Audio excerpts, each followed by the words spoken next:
In this oracle reading, I have asked the otherworldly for guidance for the spring season. It is now officially spring, and that brings its own unique energy with it. I'm using the Ethereal Waters oracle because that has a sense of flow, and we're changing our flow now that we're in spring. And I have 6 messages to share with you from the universe. So get yourself comfortable. If you want a notebook and a pen, if you want to get a cuppa as you watch this, you find your own way to do that, and I'll get started. The first message was a beautiful bouquet of spring flowers. They look like wildflowers. And the message is offering gift, grace, and gratitude. So I love this because, it's a reminder that we have gifts.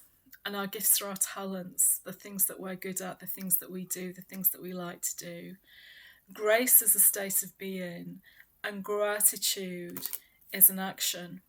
So as we move into spring, can you take a few moments to think now, what are you grateful for? Maybe spring is your favourite time of the year, so you're grateful that winter is over.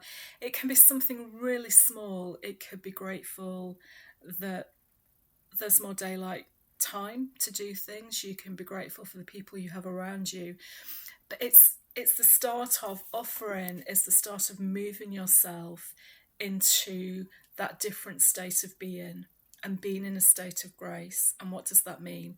Well, a state of grace for me is all those things that are related to balance, harmony, peacefulness.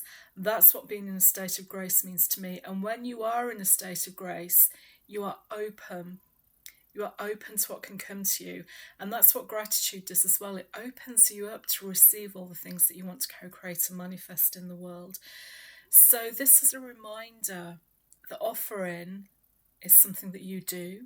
You offer gratitude to the otherworldly. You thank the otherworldly for what you are most grateful for. And that creates a beautiful manifestation of the universe giving back to you more of the things that you are grateful for. So we're starting this spring season being in a sense of gratitude, a sense of grace. And how does that help us? Well, it helps us because it starts to awaken us to being different for the spring. And that's what we have here. We've got a spirit quartz. It looks like a rock quartz to me, quite clear. Awakening, focus, and vibration. So if you think about animals that hibernate in the winter and they awaken in the spring, that's what we're doing now. We are in a state of awakening spiritually, energetically, for the new season. And it's much easier to focus when we move into the spring because that's the energy that spring has. And that focus creates a new vibration. So this follows on beautifully from being in a state of grace because you're open to receiving and you're creating the vibrational frequency to receive more. So the awakening is you may feel like you have more clarity about what you're doing this spring, whether that's for your work or personally or what you want to do for yourself. And it brings a clearer focus, doesn't it?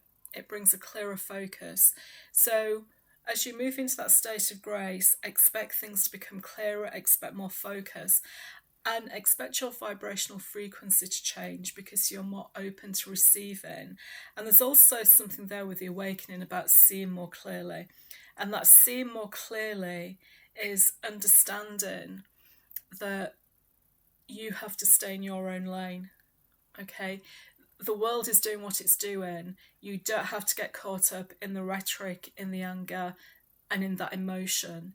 You have the right and you can stay balanced. And actually, the otherworldly needs you to do that, needs all of us to do that. So we move from a state of grace to this focus, this awakening. And what happens then? Well, it takes us to quite a deep place. We've got the deep here, vast, hidden calling.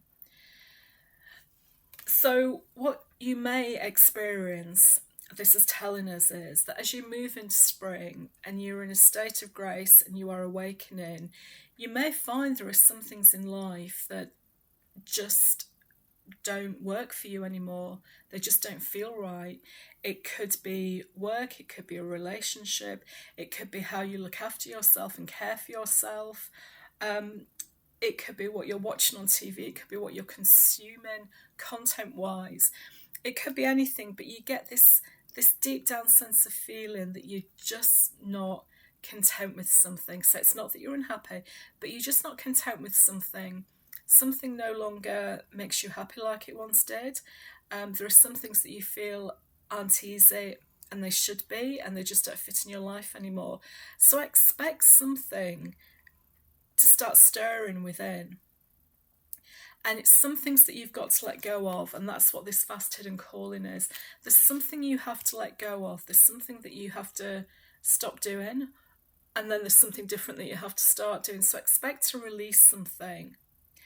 And that's going to come with some emotions, which is the next message. We have the sea of tears, overflowing, cleansing, and surrender.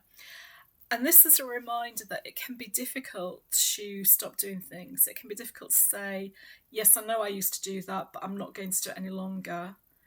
And that's my decision, without having to explain to people why. It can create emotion. And sometimes we feel it's easier to go along with the status quo, even if it makes us desperately unhappy, or if it's just something that we can't do anymore and it has a detrimental effect on us.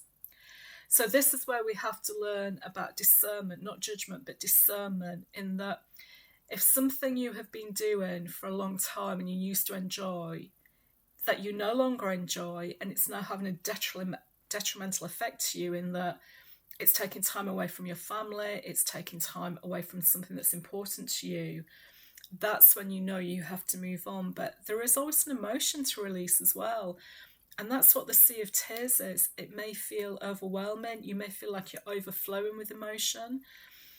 And what this says is you have to cleanse and surrender. Don't carry on doing it just because it's easier than not doing it. Feel the emotion. Emotions don't stay with us forever usually. They move on.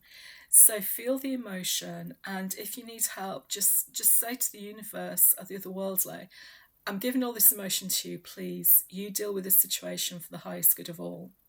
I do that quite often. Please, universe, take this from me. Create the solution that's in the best interest of all for the highest good. But the surrender is important. And the next message tells us this doesn't last long. You can move through this quite quickly, because there's fresh waters at the other side. Purity, healing, and depth. You're going to come out feeling much more yourself, much more authentic. That's what the depth tells me. The depth is about feeling your true self and your true authenticity. And it's healing, because when you release an emotion, when you say, this is not for me anymore, I don't want to feel it anymore, I'm going to let it go, you start to heal. And how does all that help us? We come to salt water, and I love the triangle in this, and the crescent moon. The crescent moon representing a new start, a new beginning, the start of a new cycle, cleansing, emotional, and sacred. So it's a season for cleansing. Expect some cleansing to be going on. That's cleansing of emotion, cleansing things from your life that really are causing you detriment. And that's what salt water does, isn't it? Salt water is excellent for cleansing. Seawater is excellent for cleansing.